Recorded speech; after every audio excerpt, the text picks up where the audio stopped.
Hello guys, welcome back to my channel. കുറേ നാളുകൾക്ക് ശേഷം ഒരു കുക്കിംഗ് വീഡിയോ ആയിട്ടാണ് വന്നേക്കുന്നത്. ഇന്ന് നമ്മളൊരു എഗ് ഫ്രൈഡ് റൈസ് ആണ് ഉണ്ടാക്കാൻ പോകുന്നത്. കുറേ വെജിറ്റബിൾസ് ഒക്കെ ഇട്ടിട്ട് മുട്ടയൊക്കെ ഇട്ടിട്ടൊരു എഗ് ഫ്രൈഡ് റൈസ് ആണ് നമ്മൾ ഉണ്ടാക്കുന്നത്. അതിന് വേണ്ടിയിട്ട് ആദ്യം ഞാൻ ഇവിടുന്ന് ഒരു ഹാഫ് കുക്ക്ഡ് റൈസ് വാങ്ങിയായിരുന്നു. അത് ഞാൻ ജസ്റ്റ് മൈക്രോവേവ് ചെയ്തെടുക്കുകയാണ്. നിങ്ങൾക്ക് സാധാരണ രീതിയിൽ റൈസ് കുക്ക് ചെയ്തെടുക്കാവുന്നതാണ്. ഞാൻ ഇത്രയും വെജിറ്റബിൾസ് ആണ് എടുത്തിട്ടുള്ളത്. വെജിറ്റബിൾസ് ഞാൻ അത്യാവശ്യം കൂടുതൽ എടുത്തിട്ടുണ്ട്, അതുപോലെ തന്നെ എഗ്ഗും എടുത്തിട്ടുണ്ട്. അപ്പം ഞാൻ എടുത്തിട്ടുള്ളത് ക്യാബേജ് ഉണ്ട്, ക്യാരറ്റ് ഉണ്ട്, ക്യാപ്സിക്കം ഉണ്ട്, ഓണിയൻ ഉണ്ട്. ഓണിയൻ വൈറ്റ് ഓണിയനാണ്. പിന്നെ സ്പ്രിംഗ് ഓണിയൻ ഉണ്ട്, അതുപോലെ ഗാർലിക്കും ജിഞ്ചറും വേണം. ജിഞ്ചർ എനിക്ക് കിട്ടാത്തതുകൊണ്ട് ഞാൻ ഗാർലിക്ക് മാത്രമേ യൂസ് ചെയ്യുന്നുള്ളൂ. പിന്നെ എനിക്ക് ഇഷ്ടമുള്ള വെജിറ്റബിൾസ് ഏത് വേണമെങ്കിലും ആഡ് ചെയ്യാം. പിന്നെ 3 മുട്ട എടുക്കുന്നുണ്ട്. ഇതേ നമ്മൾ മൈക്രോവേവ് ചെയ്യാൻ വെച്ചിരുന്ന റൈസ് ഇവിടെ റെഡി ആയിട്ടുണ്ട്. ഇനി നമുക്ക് കുക്കിങ്ങിലേക്ക് കിടക്കാം. ഫസ്റ്റ് ഒരു പാൻ വെച്ചു, അതിലേക്ക് ഓയിൽ ഒഴിച്ചു. ഞാൻ ഒലിവ് ഓയിലാണ് യൂസ് ചെയ്യുന്നത്, നിങ്ങൾക്ക് ഏത് ഓയിൽ വേണമെങ്കിലും യൂസ് ചെയ്യാം. അതിനുശേഷം നമ്മൾ അതിലേക്ക് ചെറുതായിട്ട് ചോപ്പ് ചെയ്ത് വെച്ചിരിക്കുന്ന ഗാർലിക് ആഡ് ചെയ്ത് കൊടുക്കുകയാണ്. എന്നിട്ട് നന്നായിട്ടൊന്ന് സോട്ട് ചെയ്യാം. ദെൻ അതിലേക്ക് നമുക്ക് ഓണിയൻ ആഡ് ചെയ്ത് കൊടുക്കാം. എന്നിട്ട് അത് നന്നായിട്ടൊന്ന് കുറച്ച് ഉപ്പ് ഇട്ടിട്ട് നന്നായിട്ടൊന്ന് വഴറ്റിയെടുക്കാം. ചെറുതായിട്ടൊന്ന് കളറ് മാറി കഴിയുമ്പോഴത്തേക്ക് നമുക്ക് ബാക്കിയുള്ള വെജീസ് ആഡ് ചെയ്ത് കൊടുക്കാം. എന്നിട്ട് നന്നായിട്ട് മിക്സ് ചെയ്യുക. നന്നായിട്ട് അത് വെന്ത് വരണം, അതുവരെ നന്നായിട്ട് മിക്സ് ചെയ്ത് കൊടുക്കാം. ആവശ്യത്തിനുള്ള ഉപ്പും കുരുമുളകും ആഡ് ചെയ്ത് കൊടുത്തിട്ട് മിക്സ് ചെയ്ത് കൊടുക്കാം.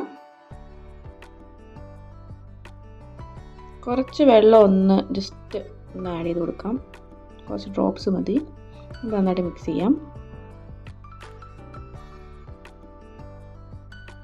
നല്ലതായിട്ട് മിക്സ് ചെയ്തിട്ട് ഒന്ന് വെന്ത് വന്ന് നമുക്ക് തോന്നി കഴിയുമ്പോഴത്തേക്ക് ഇതുപോലെ വെജിറ്റബിൾസ് അങ്ങോട്ട് നീക്കി വെച്ചിട്ട് അതിലേക്ക് നമ്മൾ ആദ്യം എടുത്ത 3 മുട്ട പൊട്ടിച്ചൊഴിച്ചത് പ്ലസ് അതിനകത്തോട്ട് കുറച്ച് ഉപ്പും കുരുമുളക് പൊടിയും ആഡ് ചെയ്തത് നമുക്ക് ഇതിലേക്ക് ഒഴിച്ചു കൊടുത്തിട്ട് നന്നായിട്ട് സ്ക്രാമ്പിൾ ചെയ്തെടുക്കാം.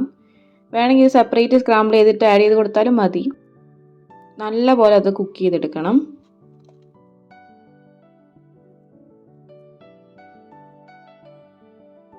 നമ്മുടെ 3 മുട്ടയും നല്ല അടിപൊളിയായിട്ട് കുക്കായി വന്നിട്ടുണ്ട്.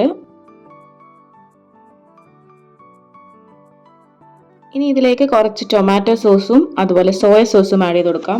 1 ടേബിൾ സ്പൂൺ മതിയാവും. എന്നിട്ട് നന്നായിട്ട് മിക്സ് ചെയ്ത് കൊടുക്കുക. എല്ലാം നന്നായിട്ട് കുക്കായി വരണം. കുറച്ച് നേരം നന്നായിട്ട് മിക്സ് ചെയ്ത് കഴിഞ്ഞതിന് ശേഷം നമ്മൾ കുക്ക് ചെയ്ത് വെച്ചിരിക്കുന്ന റൈസ് അതിലേക്ക് ആഡ് ചെയ്ത് കൊടുക്കാം. ഇവിടെ എനിക്കൊരു അബദ്ധം പറ്റിയതെന്ന് വെച്ചാൽ ഇത് നമ്മൾ ഹാഫ് കുക്ക്ഡ് റൈസ് ആണല്ലോ വാങ്ങിയത്, അതുകൊണ്ട് ഇത് ഭയങ്കരമായിട്ട് ഇങ്ങനെ കട്ട പിടിച്ചാണ് ഇരിക്കുന്നത്. നിങ്ങൾ നോർമൽ റൈസ് ഇട്ട് തന്നെ കുക്ക് ചെയ്യണം, അപ്പം അടിപൊളിയായിരിക്കും. എനിക്ക് ഇവിടെ റൈസ് അങ്ങനെ അവൈലബിൾ അല്ലാത്തത് കൊണ്ടാണ് ഞാൻ ഹാഫ് കുക്ക്ഡ് മേടിച്ചത്. അതുകൊണ്ടാണ് ഇതൊരു ഉപ്പുമാവ് ടെക്സ്ചറിലിരിക്കുന്നത്. പക്ഷേ ടേസ്റ്റ് അടിപൊളിയായിരുന്നു. കുറച്ച് കട്ട പിടിച്ച പോലെയാണ് ഇരിക്കുന്നത്. ആ റൈസിൻ്റെ ഒരു പോരായ്മ അതേ വന്നിട്ടുണ്ട്, ബാക്കിയെല്ലാം നൈസായിരുന്നു. നിങ്ങൾ എന്തായാലും ട്രൈ ചെയ്ത് നോക്കണം, അടിപൊളി ടേസ്റ്റാണ്. നന്നായിട്ട് മിക്സ് ചെയ്ത് ഒന്ന് ചൂടായി വന്നതിന് ശേഷം നമുക്ക് സെർവ് ചെയ്യാവുന്നതാണ്. ഞാനൊരു 2 ചിക്കനും കൂടെ പൊരിച്ച് വെച്ചിട്ടുണ്ട് അതിൻ്റെ കൂടെ. അടിപൊളി സാധനമാണ്.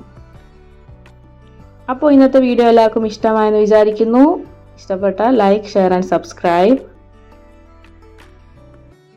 ഇനി അടുത്തൊരു വീഡിയോ ആയിട്ട് നെക്സ്റ്റ് ഡേ വീണ്ടും കാണാം. ബൈ.